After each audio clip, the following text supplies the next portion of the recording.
ठीक है। अब देखिए अब हमारे पास सारे मान हैं, अब आप क्या करिए इनको पुट कर दीजिए।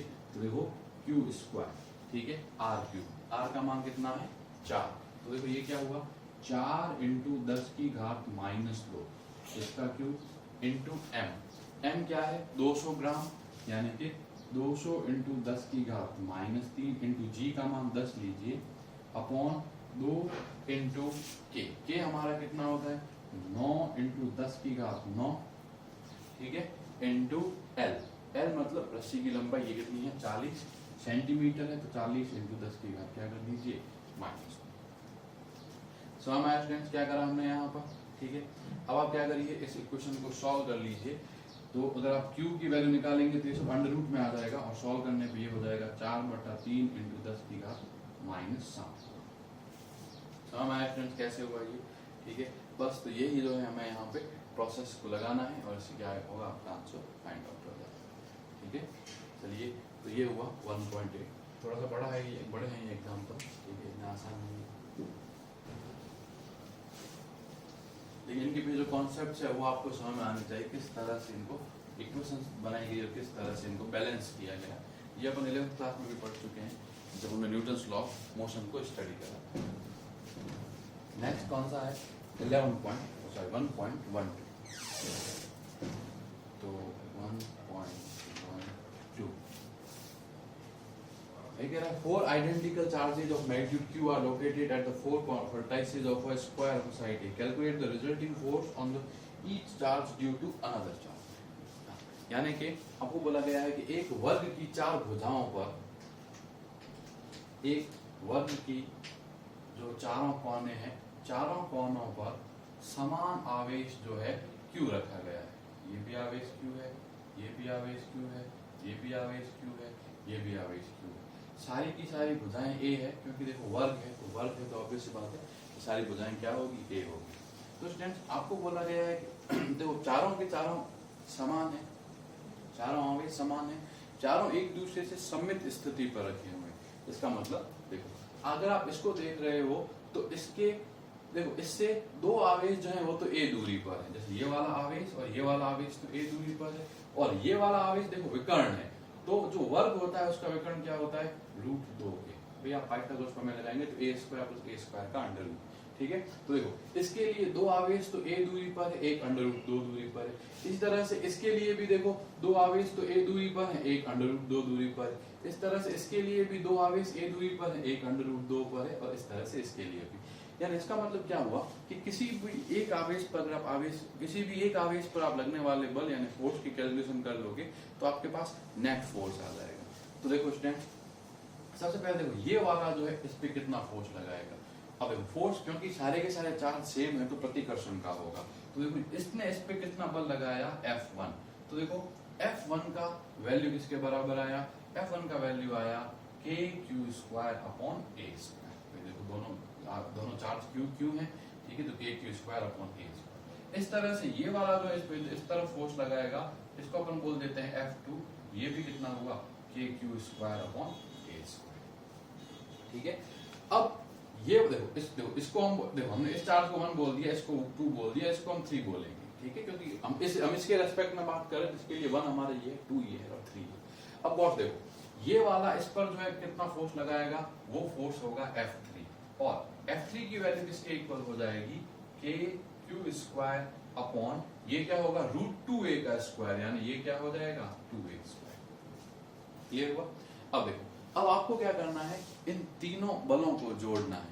अब क्योंकि बल है तो बल एक सदिश राशि है, तो सदिश राशि को सीधा नहीं जोड़ा जाता, तो आपको क्या करना पड़ेगा सदिश योग करना पड़ेगा। तो सबसे पहले अपन क्या करते हैं कि F1 + F2 का मान निकालने की ट्राई करते हैं, और अपन क्या निकालते हैं इसका मापांक निकाल देते हैं। अब देखो F1 और F2 आप देखेंगे ना, तो देखो F1 और F2 के बीच में 90 डिग्री का कोण है, ठीक है। तो देखो अगर आपको सदिश जो योग है उसका फॉर्मूला याद होता है ना, तो वो होता है a² + b² + 2ab cos theta. अब देखो F1 और F2 के बीच में 90 डिग्री का एंगल है, यानी थीटा में 90 डिग्री है, तो cos 90 क्या हो जाएगा 0, यानी ये वाली टर्म तो कैंसिल हो जाएगी, सिर्फ क्या बचेगा a² + b²। यानी अगर दो अगर दो वेक्टर जिनका मैग्नीट्यूड, जिनका जो मापांक है वो ए और बी है, अगर वो एक दूसरे से 90 डिग्री के एंगल पर होते हैं तो जो उनका रिजल्टेंट होता है, जो उनका सम होता है वो कितना होता है, ए स्क्वायर प्लस बी स्क्वायर।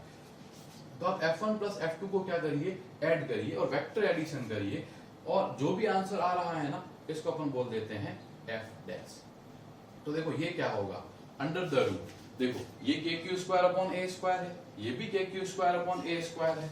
तो देखो इसको मैं F बोल देता हूं, इसको मैं F बोल देता हूं, और गॉड देखो ये क्या हुआ, KQ स्क्वायर अपॉन ए स्क्वायर अपॉन 2, यानी देखो ये क्या हो गया F बाई 2। एक बार के लिए अपन ले लेते हैं, ठीक है। तो देखो अगर आप इन दोनों को जोड़ रहे हो, यानी ये क्या हुआ F square plus F square, यानी ये क्या हो गया रूट 2F। हुआ या नहीं हुआ? अब देखो अब आपको पता है क्योंकि ये वर्ग है तो ये वाला कोण कितना होगा 45। अब ये वाला विकर्ण भुजा से कितना कोण बनाएगा 45 बनाएगा, तो ये वाला भी कितना होगा 45। सम आगे नहीं थी। अब जब भी अपन इस तरह से निकालेंगे तो क्वेश्चन ये है कि अगर जो इनका परिणामी जो होगा वो किस दिशा में होगा। अब जब ए और बी इक्वल होते हैं तो जब ए और बी इक्वल होते हैं तो परिणामी दोनों से समान कोण बनाता है। यानी इसका मतलब क्या हुआ कि देखो F2 और F1 दोनों के बीच में कितना डिग्री का कोण है 90 डिग्री का। यानी जो इनका परिणामी जो होगा, जो अपना F डैश आया है, F डैश भी यहां से कितना कोण बनाएगा, अपना 45 डिग्री का कोण बनाएगा, यानी F डैश भी इस तरफ होगा। ठीक है, F डैश क्या है, जब आपने इस F1 और F2 को ऐड करा है। अब देखो अब हमारे पास क्या है कि देखो जिस तरफ हमारा F डैश है, जिस तरफ हमारा F डैश है उसी डायरेक्शन में ही तो हमारा क्या है F3 है, उसी डायरेक्शन में हमारा F3 है, क्योंकि यहाँ से वो भी 45 का कोण बना रहा है F3 भी, और यहाँ से F डैश भी कितना कोण बना रहा है 45। यानी इन दोनों के मध्य कितना कोण हो गया 0 डिग्री। अब जब दो सदिश समान दिशा में होते हैं 0 डिग्री कोण होता है तो उनका कुल परिणामी सीधा सा क्या हो जाता है A प्लस बी। यानी देखो नेट जो फोर्स आया वो क्या आया under root 2F plus F by 2। F3 का वैल्यू किसके बराबर है F। यानी देखो ये क्या आया रूट 2 प्लस 1 बाई 2 और F। देखिए F को आप क्या कर लीजिए बाहर ले लीजिए, तो F का वैल्यू किसके बराबर आ गया KQ square upon A square. तो F का वैल्यू यही है KQ square upon A square. तो इसको आप लिख सकते हो ना रूट 2 प्लस 1 बाई 2 F। ठीक है, तो root 2 plus 1 by 2 KQ square upon A square. समझ आ रही स्टूडेंट? तो इस पे लगने वाला बल ये है नेट बल। अगर देखो अगर नेट बल इस पे इतना लग रहा है तो सारे के सारे चार्जेस हैं उन पर भी इतना ही बल लग रहा है। ठीक है, तो ये हुआ हमारा 1.1।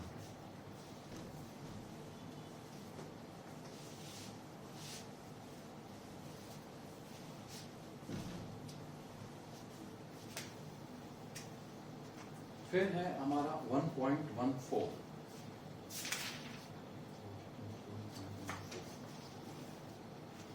ये कह रहा है कि an oil drop has charge of equal to 12 electrons. Okay, यानी कोई एक तेल की एक बूंद है जिसके ऊपर जो आवेश है वो 12 इलेक्ट्रॉन के बराबर है। ठीक है, it is in the equilibrium with the stationary electric field this. Okay, तो देखो आपको बोला गया है कि ये जो है एक स्टेशनरी यानी कि जो समय के साथ परिवर्तित नहीं हो रहा, फिक्स है, और विद्युत क्षेत्र E का मान कितना दे रखा है, आपको दे रखा है 2.55 into 10 to the power 4 newton per coulomb. इतना इलेक्ट्रिक फील्ड दे रखा है। If the density of the oil is this, यानी इसका जो घनत्व है, आपको जो रो है वो आपको दे रखा है 1.26 into 10 to the power 3 kg पर मीटर। ठीक है, तो आपको बताना है कि रेडियस ऑफ ऑयल ड्रॉप क्या होगी। तो स्टूडेंट अगर ये इस तरह से हवा में लटकी हुई है तो देखो उसका मतलब क्या है। देखो हमने तो इलेक्ट्रिक फील्ड को ऊपर की तरफ माना, तो देखो ये चीज आप याद रखेंगे, बताया भी होगा कि जो भी धनावेश होता है यानी पॉजिटिव चार्ज होता है उस पर लगने वाला फोर्स इलेक्ट्रिक फील्ड की डायरेक्शन में होता है, और जो भी नेगेटिव चार्ज होता है उस पर लगने वाला फोर्स इलेक्ट्रिक फील्ड की विपरीत यानी कि ऑपोजिट डायरेक्शन में होता है।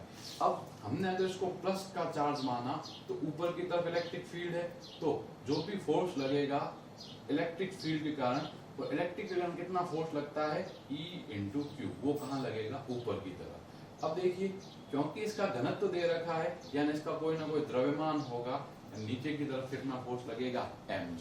ठीक है, अब क्योंकि ये साम्य अवस्था में है, साम्य अवस्था में यानी इक्विलिब्रियम है, तो उस पर लगने वाला नेट फोर्स क्या होना चाहिए, जीरो होना चाहिए।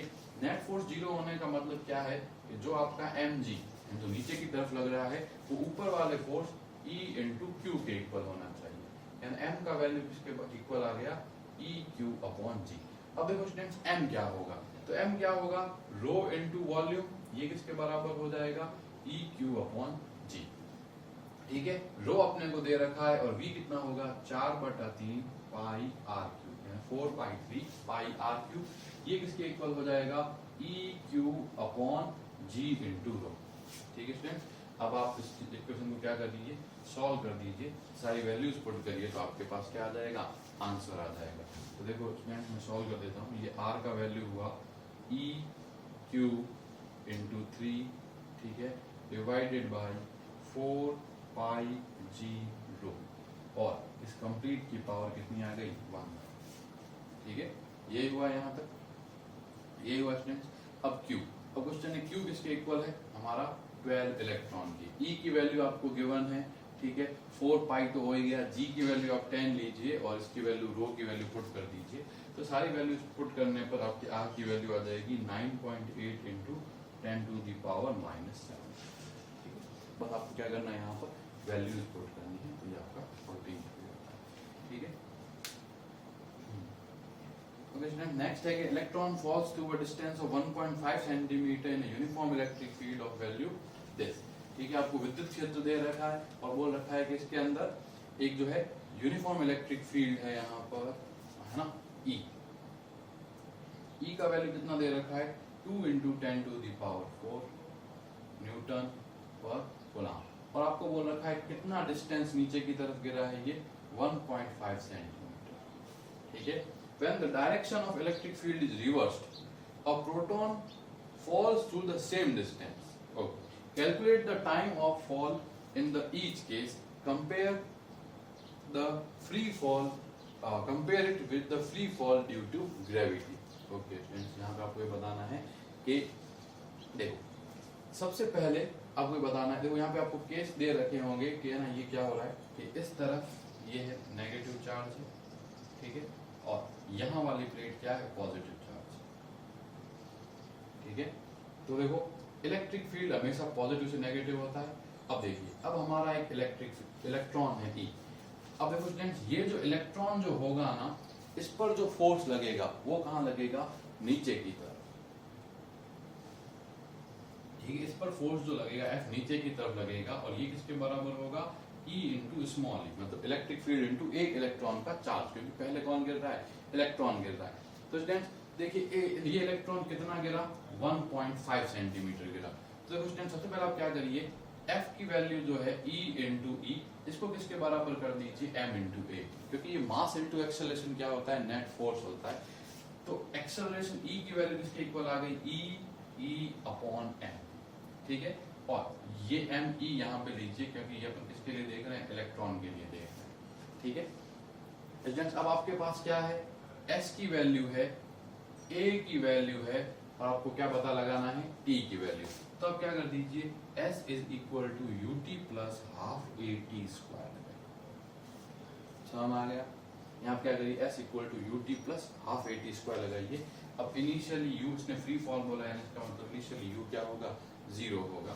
ठीक है, तो देखो ये क्या हुआ, 2s पे, देखो ये वाला पार्ट तो 0 हो गया, ये हुआ 2s/a, ये किसके इक्वल आ गया, t के। आया नहीं आया यहाँ तक, ठीक है। अब देखो, अब आपको क्या करना है, इसको सॉल्व नहीं करना, ठीक है, हमें ये पता है कि भाई एक तरह से यही आना चाहिए। ठीक है, तो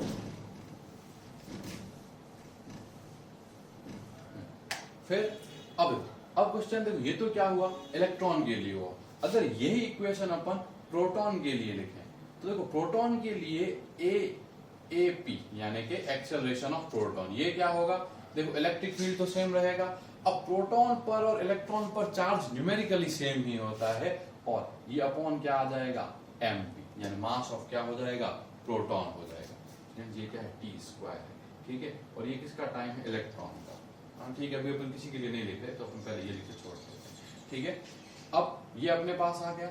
अब अपने को क्या पता है कि जो टी स्क्वायर जो होगा, देखो टी स्क्वायर जो है वो किसके इक्वल है 2s अपॉन a के, यानी इलेक्ट्रॉन के लिए लगने वाला टाइम अपॉन प्रोटॉन के लिए लगने वाला टाइम। इलेक्ट्रॉन के लिए लगने वाला टाइम अपॉन प्रोटॉन के लिए लगने वाला टाइम कितना होगा, ये इसका स्क्वायर अपन देखें तो ये क्या होगा 2s upon a electron upon 2s upon a proton.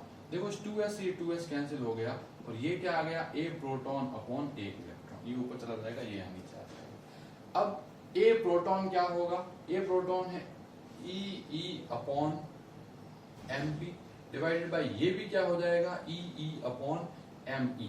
देखो ये इससे कैंसिल हो गया, यानी ये क्या आ गया me अपॉन m। यानी इसका मतलब क्या है कि इलेक्ट्रॉन पे लगने वाला, इलेक्ट्रॉन के लिए लगने वाला चार्ज टाइम अपॉन प्रोटॉन के लिए लगने वाला जो टाइम होगा ना वो under the root mass of electron upon mass of proton के बराबर होगा।